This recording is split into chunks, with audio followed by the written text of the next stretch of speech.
Hi, I'm Guy from quitin60minutes.com.au, spelled 6060mins.com.au. So exactly how your subconscious is going to help you stop smoking. Hypnosis doesn't make you stop anything. It reduces the urge and the feelings to act on a craving. And that's all any aid can do. But hypnosis just seems to do it better than anything.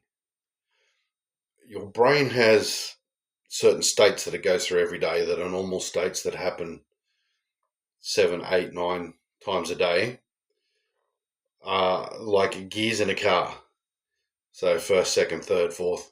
So starting from when you're asleep, which is what's called a delta wave, when you're completely out of it, you're knocked out, that operates at 4 cycles per second. So we can see here in the psychology book what the brain states look like on an EEG. So that one there is relaxed. That's the alpha state or theta state.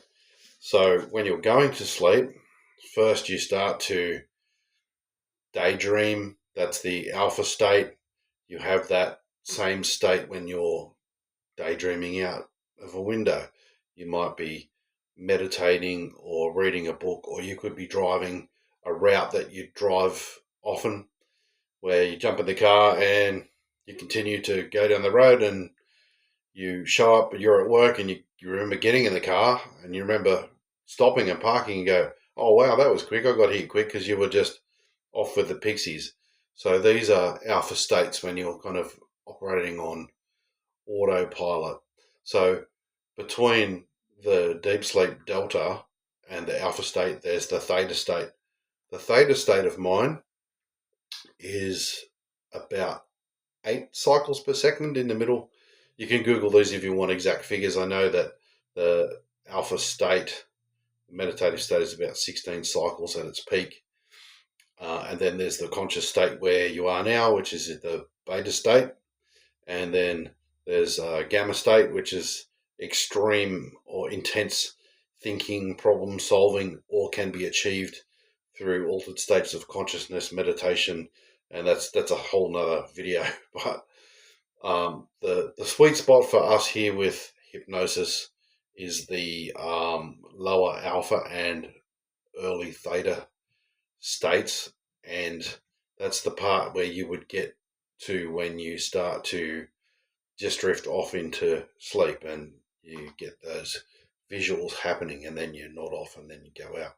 So like a REM state. So the conscious mind tends to judge and control, whereas the subconscious mind just stores information, and it stores life-preserving information. So when you first touched the stove, when your mum said, "Don't touch that, it's hot," and you went, "Ow," and you went, "Ow," and you went, "Oh, I'm not going to do that again." You know now that when you feel heat or get close to something hot, your subconscious will take over. It's the thing that's running your heart and helping you to breathe and blink and stay alive, basically.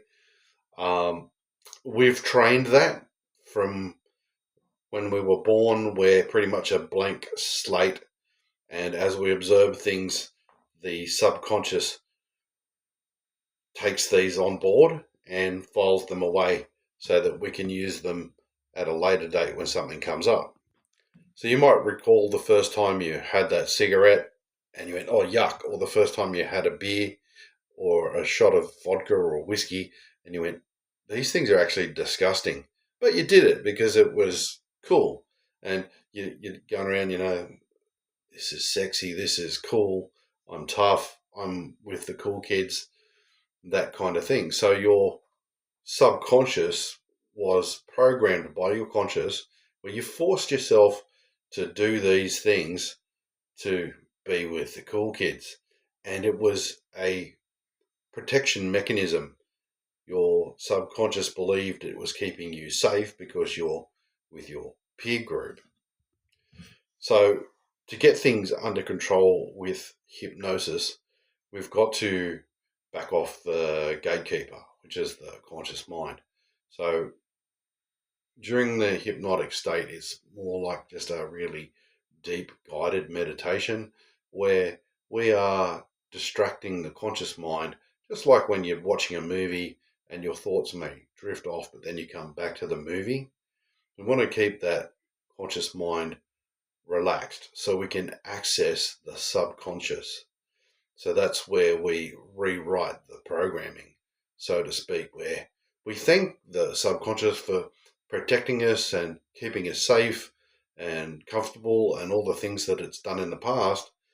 But we want to have them both subconscious and conscious mind on the same page, blending together, where the conscious mind is kind of like, well, subconscious can do whatever it wants.